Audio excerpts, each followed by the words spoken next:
आप ये story SS stories channel पर सुन रहे हैं।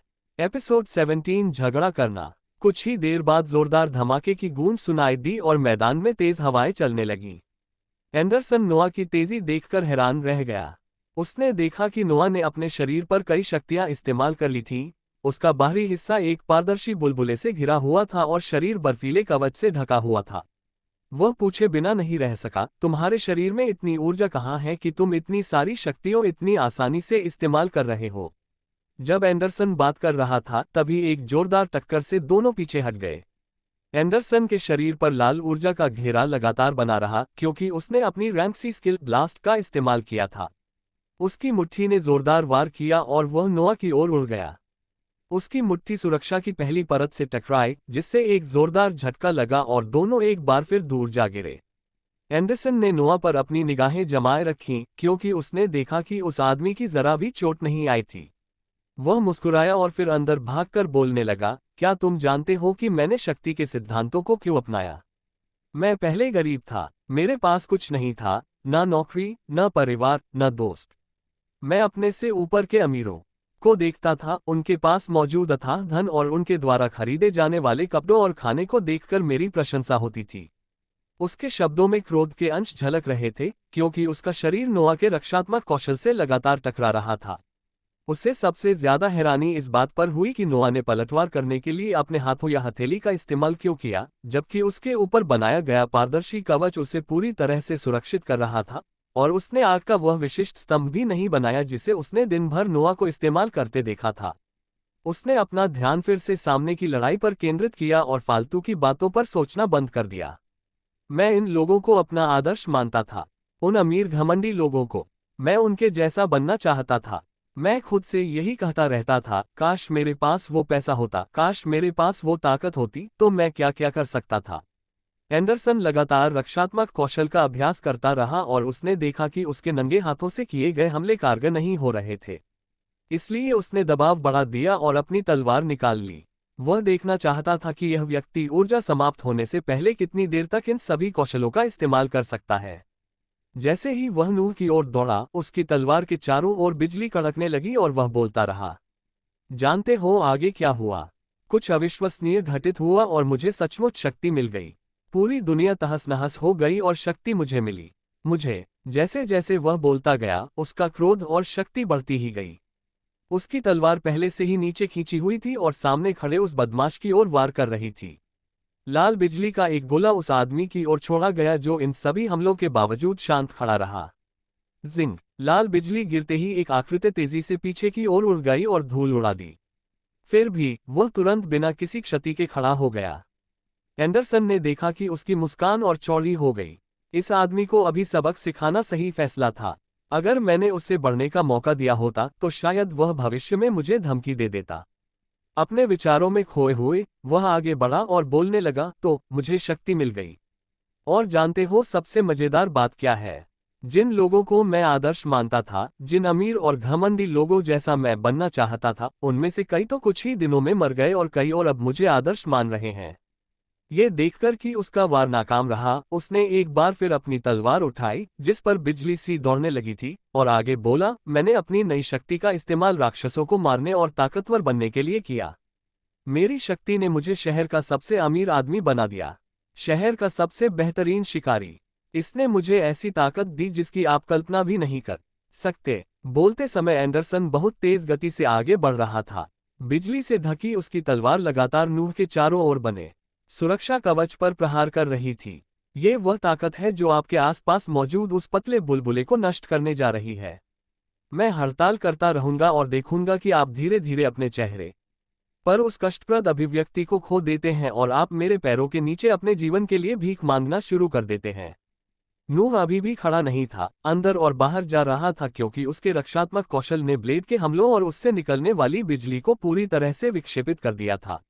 वह आर्कनिस्ट के संरक्षण क्षेत्र की सीमा का परीक्षण करना चाहता था क्योंकि इसकी दक्षता सचमुच 100 से एक बिंदु शर्मीली थी और ऐसा लगता था कि यह उसे सी रैंक कौशल से पूरी तरह से बचाता है। इसकी शक्ति भी रैंक बी कौशल से अधिकांश नुकसान को दूर कर देती है। यदि कोई क्षति वास्तव में गुजरने में कामयाब रही तो आर्कटिक कवच इसे अवशोषित कर लेगा। अगर कुछ और पास होता है तो वह जल्दी से पुनर्जनन का उपयोग करेगा। एंडरसन की आवाज गूंज उठी और वह एक बार फिर आगे बढ़ा, जब तुम्हारे पास ताकत होती है तो तुम क्या क्या कर सकते हो, इसकी तुम कल्पना भी नहीं कर सकते। वो अमीर और बड़े लोग जो बच गए, जिन्होंने अपनी बची हुई सारी दौलत, हुनर, सामान और ताकतवर बनने के लिए खर्च कर दी, वो अब मेरे नीचे काम करते हैं। वो मेरे एहसान मानते हैं और मेरी नज़र में अच्छा बनने के लिए अपनी बेटियों को भी मेरे कमरे में भेजते हैं। यही है असली ताकत, यही है असली शक्ति। नोआ उस पागल की बकवास सुनकर चिढ़ने लगा, इसलिए उसने जवाब देना शुरू किया और अपना प्रयोग बीच में ही रोक दिया। ताकत ये नहीं होती यार। कुछ दिन पहले मैं भी तुम्हारी ही तरह था, मुझमें ये सब नहीं था। लेकिन जब मैं थोड़ा सा ताकतवर हुआ तो मुझे बस आज़ादी का एहसास हुआ। उसके शब्दों में मानो शक्ति समाहित थी, क्योंकि उसके बगल में आग का एक विशाल स्तंभ प्रकट हुआ, जिससे एंडरसन और भी आश्चर्यचकित हो गया, क्योंकि वह उसकी ऊर्जा के बेहद खराब उपयोग को देखते हुए किसी भी समय उसकी ऊर्जा समाप्त होने की उम्मीद कर रहा था। आग की लपटें रस्सी की तरह एंडरसन के पूरे शरीर को जकड़ती हुई नीचे की ओर कसती गईं। दर्द से कराहते हुए एंडरसन दहाड़ने लगा। रैंक बी कौशल विशालकाय शक्ति सक्रिय हो गया। उसके शरीर से निकलने वाली लाल आभा और भी सघन हो गई। उसकी शक्ति एक और स्तर बढ़ गई। बिजली से लिपटी तलवार ने एक बार फिर प्रहार किया, लेकिन इसका कोई प्रभाव नहीं पड़ा। उसका शरीर फूल गया और वह चीख उठा। उसके चारों ओर फैली आग की लपटें बिखर गई और उसने एक बार फिर अपने सामने खड़े आदमी पर जोरदार हमला किया। उसके हमले जारी रहे, लेकिन नोआ उन्हें रोक रहा था या उन पर काबू पा रहा था और बोलता रहा, ताकत का मतलब यह नहीं है कि तुम दूसरों को नीचा दिखाओ। ताकत का मतलब यह नहीं है कि तुम जो चाहो वो कर सकते हो। इसे एक जिम्मेदारी के रूप में भी देखा जा सकता है। यही कारण है कि मैं इस खतरनाक कालकोठरी में आया हूं जो किसी भी दिन फट सकती है। जैसे ही नोआ ने अपनी बात समाप्त की, उसके चेहरे से शांति गायब होती दिखी और उसके चारों ओर आग के काले गोले बनने लगे। 20 से अधिक गोले तेजी से उसे घेरते हुए एंडरसन के शरीर की ओर तेजी से बढ़ने लगे और टकराते ही फट गए। धमाके के बीच एंडरसन के हंसने की आवाज सुनाई दी। हाँ, जिम्मेदारी, कुतर्क, बिल्कुल बकवास। नोआ के चेहरे पर हार मान लेने का भाव दिखाई दिया। उसने शांति से सिर हिलाया और विशालकाय एंडरसन की ओर देखकर आदेश दिया। धमाका। एंडरसन अनजाने में पीछे की ओर गिर पड़ा और एक चीख गूंज उठी। उसके चेहरे पर हैरानी थी जब उसने अपने शरीर पर मौजूद बाएं हाथ को देखा। वह गायब था, वह चला गया था। एंडरसन ने दर्द भरी नजरों से नोआ की ओर देखा और चिल्लाया, तुमने ये क्या किया? अचानक हुए इस हमले से वह स्तब्ध रह गया, जिसकी उसे कहीं से भी उम्मीद नहीं थी।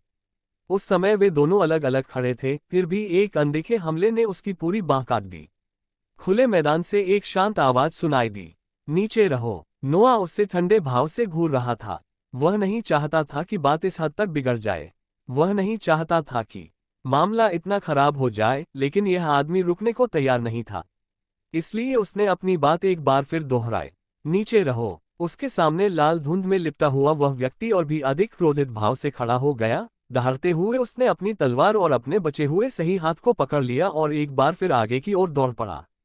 धमाका। जैसे ही एंडरसन भागने लगा, एक और जोरदार आवाज आई। वह एक बार फिर पीछे की ओर गिर पड़ा और उसके चेहरे पर दर्द का भाव और भी गहरा हो गया। उसकी छाती का कवच फट गया था और खून बह रहा था।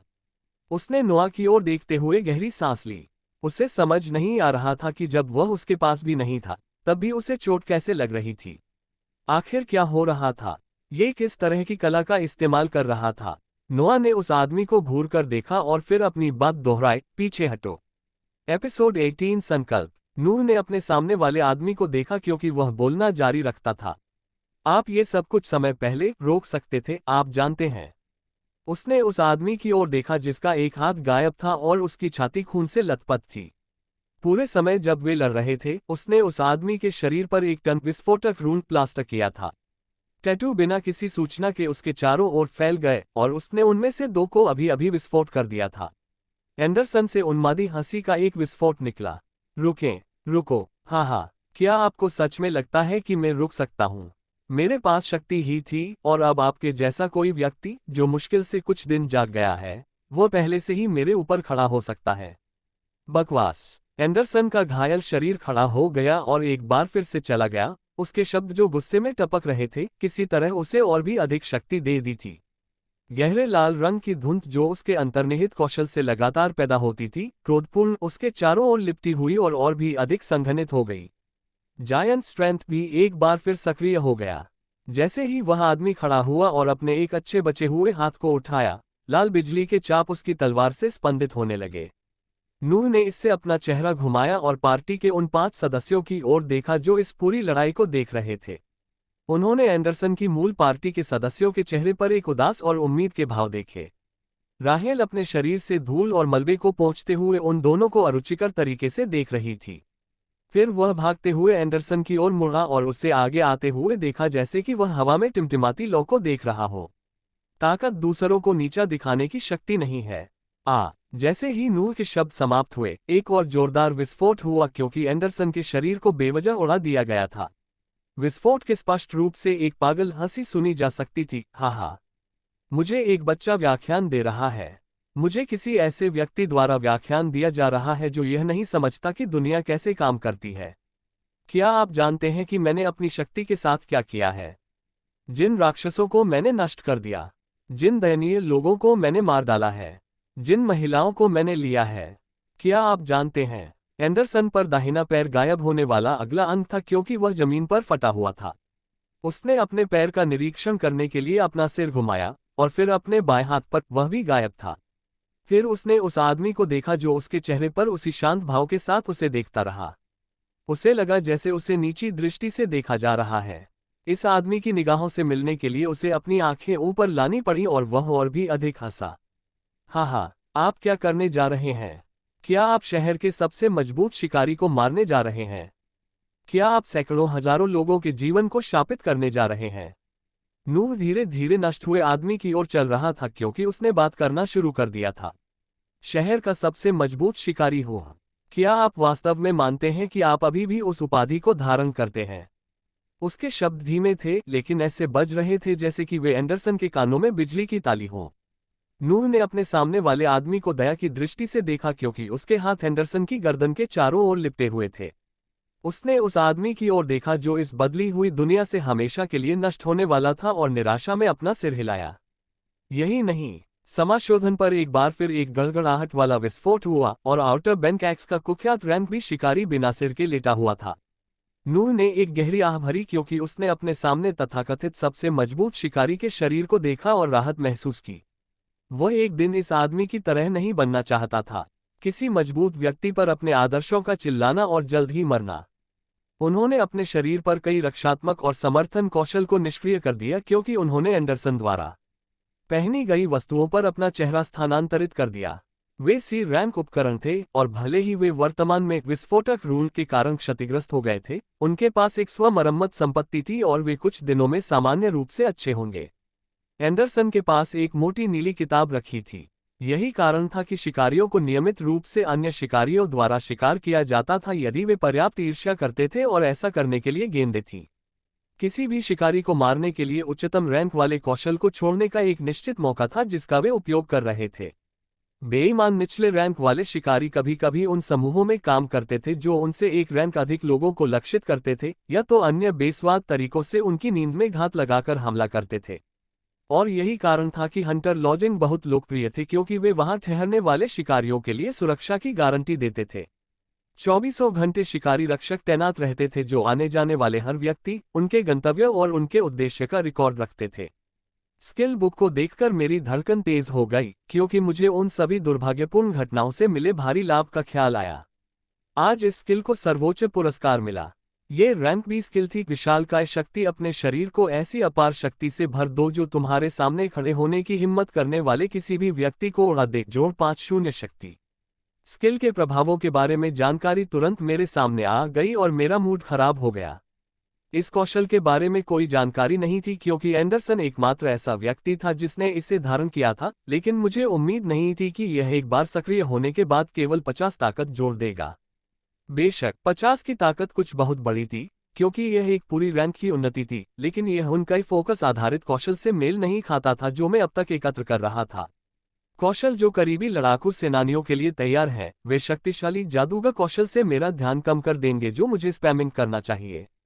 मेरा मूड नीचे चला गया क्योंकि मैंने कौशल को पकड़ रखा था, इससे पहले कि मेरे दिमाग में एक और विचार कांद गया और मुझे खुद से पूछना पड़ा कि क्या मैं इस ग्रह के चेहरे पर सबसे बेवकूफ व्यक्ति था। हाँ, एंडरसन एक कुशल योद्धा था और यह कौशल उसके लिए एकदम सही था। लेकिन भले ही मैं एक जादूगर था, इसका मतलब यह नहीं था कि यह कौशल मेरे लिए भी बेहद उपयोगी नहीं होता। मैं अपने विचारों को जादूगरों, बरसेरकरों और शूरवीरों के बारे में अपनी सामान्य जानकारी तक ही सीमित रख रहा था। इस तरह का कौशल आम तौर पर एक शूरवीर या बरसेरकर के लिए बहुत अच्छा होता है।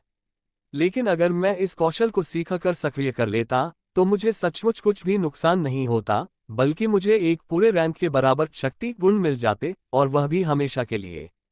भले ही मैं अतिरिक्त शक्ति का उपयोग न करूं, लेकिन उससे मिलने वाली अतिरिक्त गति मेरे लिए बहुत फायदेमंद साबित होगी। धिक्कार है। जब मैं खुद को बहुत काबिल समझ रहा था और सोच रहा था कि मैं सब कुछ हूं, तभी मैंने एक रैंक बी कौशल को सिर्फ इसलिए नजरअंदाज कर दिया क्योंकि वह मेरी श्रेणी के अनुरूप नहीं था। खैर, सीखो और बेहतर बनने की कोशिश करो। इस विचार ने मेरे लिए कई ऐसे रास्ते और कौशल खोल दिए जिनके बारे में मैंने पहले कभी सोचा भी नहीं था। नाइट्स और बरसेरकर्स के लिए कई ऐसे कौशल थे जिन पर मैंने कभी ध्यान ही नहीं दिया था, क्योंकि मेरे दिमाग में बस यही चलता था कि मैथ स्किल्स का इस्तेमाल करके सब कुछ उड़ा देना है। लेकिन अगर मैं उन कौशलों को खोजकर सीख लूं जो करीबी लड़ाई लड़ने वालों के लिए बने हैं, तो वे मेरी रक्षा, स्वास्थ्य, गति और शक्ति को मजबूत करेंगे। ऐसा लगा जैसे मुझ पर कोई प्रकाश पड़ रहा हो और एक ऐसा स्पष्ट रास्ता खुल गया हो जिसके बारे में मेरी मूर्खता ने पहले कभी सोचा ही न हो। कौशल की कीमत मेरे लिए मायने नहीं रखती थी, तो फिर यह मायने क्यों रखता था कि वे मेरी कक्षा के लिए उपयुक्त नहीं हैं, जब तक कि वे अन्य पहलुओं पर लगातार लाभ प्रदान करते हैं। मैंने और समय बर्बाद नहीं किया और कौशल सीख लिया और किताब को प्रकाश के कणों में बदलते हुए धीरे धीरे गायब होते देखा। जैसे ही मुझे ये कौशल मिला, मैंने इसे सक्रिय कर दिया ताकि मैं इसमें निपुणता हासिल करना शुरू कर सकूं। जल्द ही मुझे ऐसा महसूस हुआ जैसे मेरे शरीर में अतिरिक्त शक्ति आ गई हो, जिससे मेरी प्रहार शक्ति और गति बढ़ गई और साथ ही मुझे एक प्रभावशाली आभा भी मिली। मैंने मन ही मन अपनी पीठ थपथपाई और एंडरसन के पहने हुए आइटम को अपनी भंडारण अंगूठी में रख दिया और उसकी भंडारण अंगूठी को अपने साथ लेकर जमीन पर पड़े उसके क्षत विक्षत शरीर को वहीं छोड़कर उसके साथियों की ओर चल पड़ा। दोनों टैंक और जादूगरों के चेहरे पर राहत के भाव थे, जबकि राहेल उसे एक अजीब नजर से देख रही थी। शिकारियों के लिए मौत कोई दुर्लभ बात नहीं थी। उन्होंने अपने कई साथियों को मरते देखा था और उनमें से ज्यादातर को इस बात की खुशी होती थी कि वे खुद बच गए। वह आगे बढ़ा और कुछ मिनट पहले पिटने वाली लड़की से पूछा, क्या तुम ठीक हो? राहेल ने एक नाराज अभिव्यक्ति में अपने होठों पर क्लिक किया, जो कुछ हद तक डरा हुआ लग रहा था, और मेरे सवाल का जवाब दिए बिना उसके पीछे 4 पार्टी के सदस्यों को देखा। उसने उनकी ओर देखा और निराश स्वर में चिल्लाते हुए कहा, आप चारों अब तक के सबसे हीन काया हैं और शिकारियों का इतना खराब बहाना है जो मैंने अपने जीवन में कभी देखा था। 4 शिकारियों ने ये सुना और अपने सिर हिलाए जैसे कि वे शामिल नहीं होंगे। क्या एंडरसन ने उन्हें इतना तोड़ दिया? उन्होंने मेरी ओर देखा और एक टैंक से पहले सिर हिलाया और उसे डैन के रूप में पेश किया। वह मेरी आंखों में नहीं देख सका क्योंकि उसने मुझे अपना कार्ड दिया और उल्लेख किया कि वह और पार्टी के बाकी सदस्य कालकोठरी को साफ करने के लिए 3 दिनों में यहां वापस आ जाएंगे और मुझे उसे बताना चाहिए कि मैं किस समय उनका नेतृत्व करने के लिए स्वतंत्र रहूंगा। मैंने अनजाने में सिर हिलाया क्योंकि मैंने इस भूमिका को स्वीकार करने के लिए तैयार किया था जब एंडरसन के साथ सब कुछ अलग हो गया था। हालांकि मैं इसे केवल अगले सप्ताह के लिए एक नाटक के रूप में करूंगा। मैंने खुद को एक पार्टी में शिकार करने के लिए बांधकर सीमित होने की योजना नहीं बनाई थी। जब मेरी प्रगति विस्फोटक होती है क्योंकि मैं अकेले चलता हूं और किसी को भी मुझे वापस पकड़े बिना कालकोठरी को साफ करता हूं। इस कालकोठरी का मेरा एकल शिकार बहुत अधिक फलदायी होगा। राहेल ने इस आदान प्रदान को देखा क्योंकि हमने संपर्क जानकारी की अदला बदली की और शिकारियों को कालकोठरी छोड़ने के लिए हरे क्रिस्टल की ओर जाते देखा। उन्होंने सहज रूप से उस लूट की ओर देखा जो टाइटन के बगल में एक ढेर में चमक रही थी, जो अब मर चुका था, लेकिन उतनी ही तेजी से दूर देखा, किसी भी विचार का मनोरंजन नहीं कर रहा था। उन्होंने पूरे एक्सचेंज में एंडरसन के बारे में एक भी शब्द का उल्लेख नहीं किया या स्वीकार नहीं किया कि क्या हुआ था। बस खुश चेहरों और भावों के साथ एक बड़ा वजन की तरह छोड़ दिया गया था, बस उनके सीने से उठा हुआ था। राहेल मेरे सामने आई क्योंकि मैं ये सोच रहा था और उसने कहा, तो तुम्हारे साथ क्या बिल्ली थी? आप इस आदमी से ज्यादा मजबूत थे और बाद में चमकते कवच में शूरवीर बनने के लिए खेल रहे थे। जब उसने ये कहा तो मुझे वापस ले लिया गया क्योंकि मेरा दिमाग केवल स्थिति को देख रहा था और केवल तभी अभिनय कर रहा था जब मुझे इसकी आवश्यकता थी। मैंने उसे मुस्कुराते हुए जवाब दिया, अगर आप इस पर विश्वास कर सकते हैं तो मैं कल ही इस आदमी से ज्यादा मजबूत हो गया था और यह नहीं जानता था कि कितना मजबूत है, इसलिए मैं पानी का परीक्षण कर रहा था। उसने अपनी जीभ पर क्लिक किया क्योंकि उसने मुझे नीचे देखा और फिर हरे क्रिस्टल की ओर मुड़ गया। किसी भी तरह से कदम रखने के लिए धन्यवाद, आप बहुत बुरे नहीं हैं। उसने कहा कि उसकी आकृति दूर चली गई, जिससे मुझे इस छापे के लिए अंतिम शिकारी के रूप में छोड़ दिया गया। मैंने अपने आसपास की हर चीज को लेते हुए एक आरामदायक आह भरी। कमरे में मृत शिकारी को अपने दिमाग से बाहर धकेलते हुए मैं कोर्ट के चिसकते ढेर की ओर चला गया और विशाल बॉस के अलावा एक स्किल बुक की तरह लग रहा था।